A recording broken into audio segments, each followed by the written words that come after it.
Hey, Nick. Hey, first of all, I'm trying to figure out how you got a Houston accent in Ghana. I'm from America. I'm just visiting. Okay, you visiting. Okay, cause how about that was my next question. Like, man, I need to get out there. I wanna check the scenery. I wanna. Oh, let me know. I do tours to Africa. I've been to 20 different African countries. I've been to 70 countries worldwide. I'll be Oh, bringing groups we out best here. friends. We new best friends. All you gotta do is send me your Instagram, email me that so I can follow you. And yeah, Okay, we new yeah, best friends. I'll do that. Most definitely. All right, we're gonna take it from the top, and like I say, I'll edit it so all of that I can cut it off. Um, Okay, no First problem. and foremost, Queen, welcome to the podcast. It's definitely an honor to have you. You know, like I said before, you arguably, if not the greatest female battle rapper in world history. So it's truly an I like honor. that. You know, and I'm I not like just that. saying that. You know, right? It's the truth. It's facts. So I want to start off by just kind of touching on current events. What's your thoughts on the diss tracks that's been flying around? Kendrick dropped some, then J. Cole respond, and Drake, then Mm, Ross. You know, yeah. so I think it's good for hip hop. As long as we can just keep it hip hop. Drake don't look like, he's the type that gonna go take it to the street. But also, jealousy is a motherfucker. So you can have I love the energy.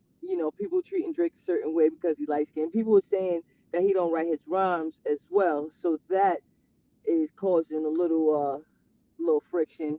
I think him and Cole is. I think him and Kendrick are great MCs. I just lean towards Drake more. You know what I'm saying? I think that the difference with them. I think I look at Kendrick more of a Tupac, more of a poet, whereas with Biggie or with Drake, I'm not saying Drake and Biggie the same, but with them, those type of people, it's the metaphors, it's the you know what I'm saying? Kendrick is a beautiful storyteller and he knows how to pimp the pen. But Drake will come in with the what I mean, like with the metaphors and the relatable stuff. So I'm here for the entertainment aspect of it. oh yeah, no doubt. I mean, as a fan, I'm enjoying all of it because I know people take sides, but I like all their music. I don't know if that's acceptable to say that. You know, I rock with Yeah, of all of course them. it is. Of course it is. Like you drawing They all alliance to dope. people that people we never met before going to war. I think that's a little crazy. But as far as whatever your taste is, pause. That's your prerogative. Right, right. Now I wanted to ask you about J. Cole, he had put out a diss track, but maybe like a day or so later, he made a public apology because he felt like that was something he just shouldn't have did at all. And some people was kind of disappointed, and then other people felt like, he was manning up to a mistake that he made, as you coming from that battle rap world, how do you feel about that? I gotta respect that man's decision, and I say that because um, there's two sides to it. Like Lil Boosie was saying that we here for the entertainment part, but sometimes we got people in our entourage who ain't rap too tight and might take it to real beef. So I respect Cole for saying that he want to remove that type of energy from his life. That's why I don't battle rap. You know what I'm saying? The last one that I did, it was hard for me to get in that space because when you work so hard as a human being on your inner peace, you know what I mean, to write those type of things is difficult. That's how me and Remy squashed our beef because what happened was she had did a freestyle on the radio station down here with Tony Reds, and she said my name in it, and it looked like this when Rem first came home, so it looked like she was on some. She forgot that my name was even in it. It wasn't like she was intentional, and from my opinion. So I started writing all kind of raps to tear her head off, and I just wasn't in that space anymore. So then I wrote the song Homage, where I'm shouting out all the female rappers. I'm giving everybody love. And that's how me and Rim ended up squashing our beef because, outside of entertainment, we are human beings when we are people. And you just never know what Cole is going through or where he's at spiritually, where that just might not be on his radar, you know? It would have been entertainment for us and it would have been fun for us to, see what's going on. But, you know, It is what it is. I wanted to ask It's you all because you good. had brought this up. You had spoke on ghostwriting, and like I say, you coming from that cloth. How do you feel about ghostwriting? Is it a space for that in hip hop? Should it be frowned upon, or you Um, yeah. One second. Ghostwriting. See, that's the thing, right? Um, it's a funny situation because there's female rappers out here who people consider to be the best of all time and consider, they get ranked in the top 4 or 5. And to be honest with you, they had writers, and it's evident. So me personally, I write my rhymes. You know what I mean? Like when you be in a competitive sport, but if you sitting here writing hit records and you sitting here, you got somebody writing with you or even a reference and you switch it up, that's been going on forever in hip hop. The first record that ever came out, Rapper's Delight, Big Bang Hank ain't write his verse. So that's the foundation we built on. Yeah, yeah, definitely. It just seemed like it's a big stigmatism in hip hop. Like you said, it's been going on, but even in comedy or R&B or acting, a lot of times there are Yeah. other people that write it. But in hip hop, it's like it's almost people are shame you for it. And then let me say, okay, now I wanted to ask you about this. About the AI diss tracks. When Drake put his little track out, some people in the comments was like, "Is this a real track? Is this, really him?" How do you feel about that? The internet being able to take your vocals and create something that you didn't create as an artist. Um, it's real scary business. Like me as a rapper, I'd appreciate a verse from Biggie or Tupac, but even before I always felt funny about people getting a verse from somebody after they passed away. You know what I mean? Like I just always felt funny about that. As far as AI is concerned, it's really scary when it comes to the music and regular day life. So, but I knew it was Drake. I knew it was Drake the way he put it together. Yeah. I think, in my personal opinion, um, if I can make this prediction, I think it'd be dope that Drake is putting this one out. Everybody going crazy over it. Everybody think this the one, and he gonna come with another one that is just even sicker. Yeah, yeah, it's gonna be very interesting to see how it play out. You had spoke on something a little bit earlier, like when you get into battle rap, some people go to a dark place. They willing to say any and everything. Um, with given with J. Cole's apology, do you think at any point that hip hop will shift to a point where it's like, okay, well, we won't say certain things, like we'll have a line, and especially like with cancel culture, do you feel like that's disturbing people's creative, artistic license or freedom of speech? Like, what's your stance on that? Should we be able to say whatever we want in the battle, or should it be limits? I think that as far the person who's the most disrespectful, the person with the most dirt, normally wins these things. It's that type of competition. But I think there should be boundaries drawn. I think like disrespecting people who passed away, disrespecting the deceased. I think that's crazy. I think talking about people's children in a disrespectful way, in a disrespectful manner, I think that's crazy. So it should be, like it's just certain things that I think is just off limits. But that's where we are with hip hop now. So, and and that's the thing that bothers me. It's like it's the only field of entertainment where it's like we bashing each other, we killing each other, breaking each other down, just saying the most disgusting things. It's not, that doesn't happen everywhere. That's true. That's true. That's very true. Now I gotta ask you. You just dropped a single, "Praise." If you could talk about that, what influenced you to make that type of record? Will you be making more records like that? And for the viewers who haven't had a chance to check it out, let them know what it means to you. Um, I was just at the time when that I came up with that record. That's the space that I was in. Um, I've been through a lot, So in my career, it's just weird because I was celebrated so much as a battle rapper or that type of rapper. I pigeonholed myself and I put myself in a position where that's the only content I made.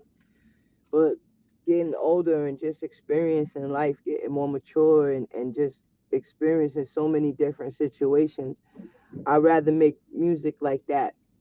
What helped me get freedom was I started writing R&B songs and pop songs for other people, and I was able to see other aspects of my talent. So that's what just made me say that I'm just gonna make the music that I feel, and I'm getting a great response from it. So um, I want to lean towards that. I don't want to make music of a low frequency anymore. I have a different perspective of life, and I'm focused on going someplace else. Right, right. I salute you. I salute you because, I mean, your art is like a reflection of your soul, your mind state, and where you at. You gotta grow. You gotta mature. You know what I'm saying? So Thank you, that's thank you. a salute to you So for that. Uh huh. at that time, I have a whole body of work that I was working on that was gonna be like not gospel music, but music for the people that feel like the church forgot them.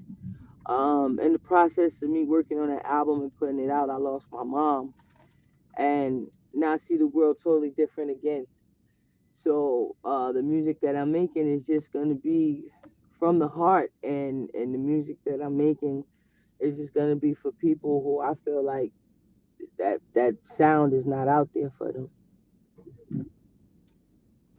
Oh yeah, that's what's up. Condolences to you, Queen, and I appreciate you, taking that extra step because it is a lot of people that's going through stuff and they looking for that, especially from the females because, it's just so much going on right now, especially post COVID. People struggling mentally. We done lost so many people, so I definitely salute you for that. Art just is a major coping mechanism for a lot of people. They can express whatever they want to express on that pen and that pad and it just might keep them from going over the top. So I appreciate you for that. Now, how you feel about like I guess they call it is it ageism in hip hop? For so long it was considered like a young man or young woman's game, but you got people like Nas, he on fire, he dropping 4, 5 albums, and the people was loving it. How do you see yourself, in the future? Like, are you about to drop an album? Do you see you dropping multiple albums, or even getting back in the ring? Where do you see yourself at? Um, I didn't even really want to do music, like I said, after my mom. I felt like I lost my song, but I'm just working. Like I said, I have a bunch of music that I'm making. And that's not the only thing that we focused on. We have businesses. I have a crown company. I have so many different companies that we focused on. So the main objective is just to be successful and win. I have a studio in the house, like I said, and I don't know exactly where we going with it, but I know that I gotta go with it. We just signed distribution with Sparta, which is a 300s independent company. So shout out to the squad over there, Sparta. Shout out to Kevin Lyles. Um, and like I said, I just have a bunch of music that I wanna share with the world. I'm inspired to do something outside of what got me popular. Right, that's what's up. That's So as inspiring. far as Now, okay. ageism, let me answer your question. But as far as ageism is concerned, the beauty of the music industry right now is that you have streaming services, you have all type of because you asked a two-part question. So you have everything now where you don't have to depend on the the quote unquote mainstream. So you have artists like Nas, but you have artists like Rick Ross. You know, and I think that is beautiful to introduce that into hip hop, where we're not judging people for their age because you have all of these rap groups and rock groups that travel forever. Rock and roll groups, they put music out. They have people who support them. So I just feel like we're in a beautiful space for that, where independence is king, and you could just make music and find your audience. That's what's up. That's what's up. Now I want to ask you. You had spoke about having different companies and different ventures. I think I had seen online that you was getting into films, directing films. Can you Hmm. speak on that a little bit? Yeah.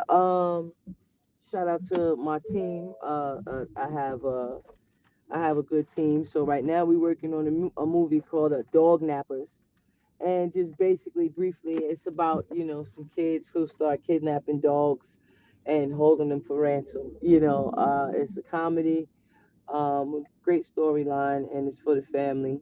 So we're working on that right now. But my main characters, they in school. So as soon as they get out of school, we'll be able to get back to filming.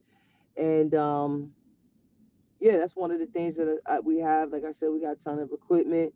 We're working on podcasts because I'm moving towards being vegan. So we're doing a show about 1,000 different ways you can make mushrooms. Got my artist Dolly B, her single "Valid." We're about to run that up on TikTok, and before they get TikTok out the country. Um, so yeah, it's just about staying in motion and working. That's what's up. That's what's up. Now, I had kind of asked you about this earlier before we had got disconnected. What was your introduction to hip hop? You know, how did you get exposed to it? And if you could just talk about your family's connection to it. Okay. I grew up. My mom promoted Rappers Delight. Rappers Delight is the first song that's come out in hip hop. Rap music. But the crazy part is they didn't make me want to rap. I just grew up around it, so it was in my blood. But one night I heard audio too. Milk is chilling, Gizmo's illin'. So that song, I'm up late night. I remember I was listening to it. My mother had a white velvet couch, and I'm listening to the song. So I wrote down on the manila folder cat, rat, bat, all of those things. And when she got home, I don't know what time it was. I know the sun was coming up. And when she got home, she wrote my first rap. And a bug bit me, and I just been rapping all through these streets ever since. Wow, that's phenomenal. So you said your mom helped you write your first rap? Is that what you No, said? my mother wrote my first rap. See, Ghost Riders. See, we talked about Ghost Riders. I don't remember my first rap I wrote. I only remember the rap she wrote. That's phenomenal. I appreciate you sharing that. I really do. Thank you. Now, this is something else I wanted to talk about because I think it's important. Now, you signed to Def Jam. If you could kind of speak on what that process was like. Did you have a demo? Did you have a manager? Was you trying to get signed? Did you just spit a verse for somebody and they just was like, "Come with me"? You know, because Def Jam is a staple in hip hop. It's like the epitome of hip hop. Thank you. It was actually all the above. So what happened was they had a segment in the morning on Hot 97 here in New York City called Check the Rhyme. And I didn't listen to it all the time, and I didn't call in all the time. That was the weird part about it, because I didn't have a ride to school most of the time, so I'm walking to school. But this particular morning, um, I had heard call in. Something just told me in my spirit to call in, my intuition. So I called in. Skeletor picked up the phone. He was like, "You a girl?" And said, "Yeah." And I rapped 5 days in a row on Hot 97. You rap against somebody else. So I knew by Wednesday I was gonna win. And I went up there on the radio station that following, I think Tuesday, because that Monday was Martin Luther King Day. And I was rapping on the radio, and a bunch of different people calling in, radios, record labels calling in. Ed Lover chose that we go to Def Jam. There was a bunch of people who called in, but again, I went to Bad Boy twice. I rapped for Harv Pierre. I rapped for Puff Daddy. Um, I was with Fat Joe, a bunch of different people. So before I got signed my actual deal, I got on fire. Like I had a manager. He was shopping my demo. Nothing really happened. I rapped at the barber shop in my neighborhood, and it just so happened that the barbers in there they knew everybody, so they took me around. And I was rapping for everybody, but nothing was moving. I was even running with Lil Kim and them for about 5-10 minutes, and that was happening. But when I rapped on that radio, boy, that's when it that's when it took over.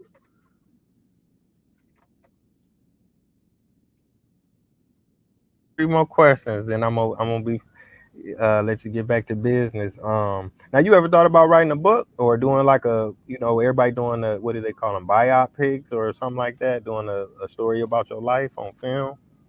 Yeah, this thing just keep unfolding. So I ain't want to write it until it's done.